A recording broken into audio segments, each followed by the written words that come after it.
Leading things off on August the 4th, community groups have come together for an Overdose Revival event. Now, joining us with all the details, we have Erica Poellot and Hiawatha Collins, that's from the Harm Reduction Coalition, and as well as Marilyn Reyes from Vocal New York. And you guys have to be vocal about this because this is important. Right. Tell us about some of the wonderful things that you're doing in our community. Well, so coming up on Saturday, August 4th, in the heart of St. Mary's Park, we have partnered with the city and a number of communities of faith and service providers, treatment providers, as well as folks, families with lived experience to host a New York City Overdose Revival. Music, food, naloxone, hope.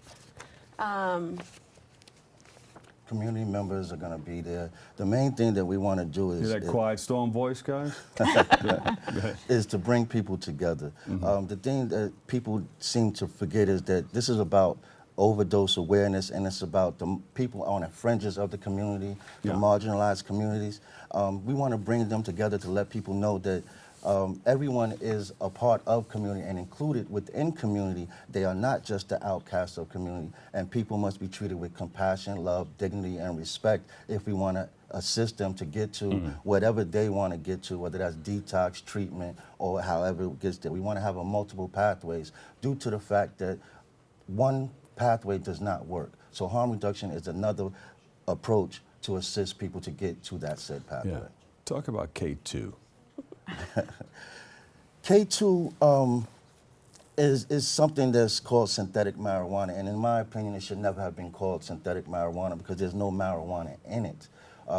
It is not regulated, meaning that it is plant particles that are just sprayed with a compound, and this compound is not saturated all the way throughout the said substance. So that means that when someone indulges this said product, that they may get an effect or they may not. A lot of people have audio-visual or hallucinations, hear voices and things like that from smoking K2. Some people they have adverse reactions and some people don't. The main thing is for harm reduction, what we would say is toke, don't smoke, have someone with you, don't smoke alone, things like that. So that way, if something does happen, someone is with you. They always show some of the reactions of someone laying on the ground, you know, all curled up and out of it.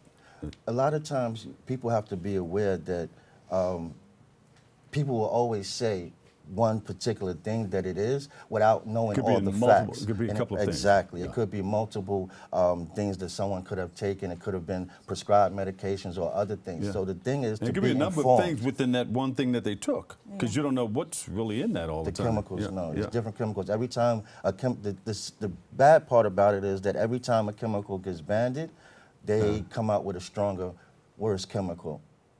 So, Marilyn, what should people look out for? What should we be looking for? Yes. Okay, so I've been organizing, going into the community and reaching out to, last year on May 2017, the whole in St. Mary's Park was closed.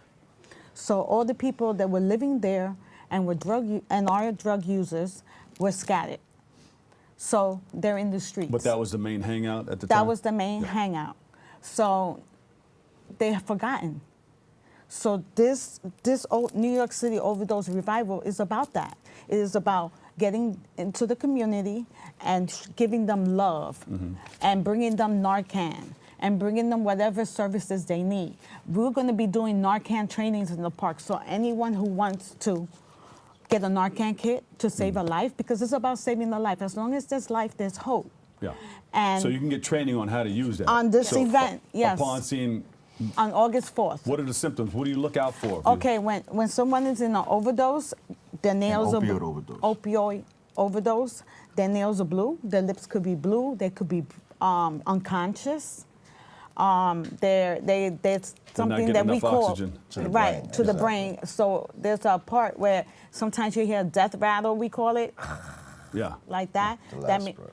Yeah, so they're in overdose. Sometimes you could also look around and see if they use drugs. You could see the syringe maybe or the bags, heroin bags, so you already know. So if they're OD, they're not far from Right. fix. Right, right. And The misconception about it is that when people go through an opioid overdose, it's not like what you see in a movie where you see someone use the substance and then they go out right there. Someone can overdose 2 or 3 hours after they actually used. So Yeah. this is the thing that people have to understand and to know that someone can come visit you, you don't know that they've used, and they go into an overdose. So it's good for everyone to know how to use this said medication to reverse an overdose. And there it this is right there. Yes, this is what it. saves a life. It's so simple. You got to just push it up the middle, up the nose, and it works. It saves lives. So we're trying to get it more readily out in the community, and we're trying to get people to come in and put unity back in community. That's right. Because we need that. We have lost that for far too long. I mean, we have faith leaders coming. And why? Because the faith community has many leaders that do a lot for the community, yet, you know, they have stigma and judgment against drug users. And we need to come together in harm reduction and love. Yeah, Erica, we have something coming up that everybody's going to be all in the same place, August the 4th. August the 4th, Tell us about 11 to 3 p.m. in the heart of St. Mary's Park.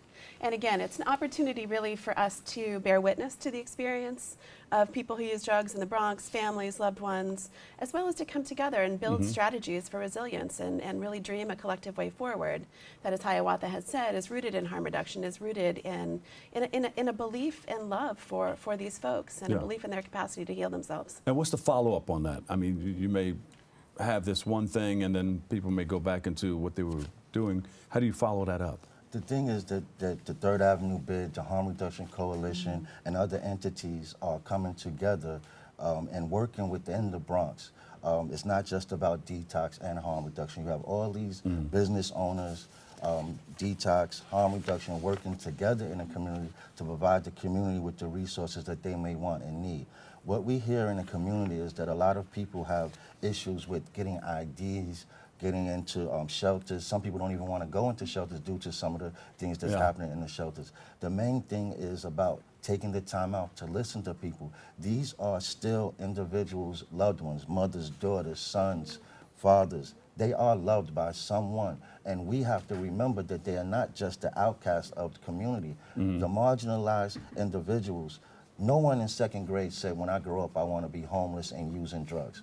No one did that. So we have to think about the racial and societal implications of what led to the homelessness, the drug use, and all those things. And those are bigger things that we need to address within society. I'm glad you guys are here to be vocal about the whole situation, creating the awareness.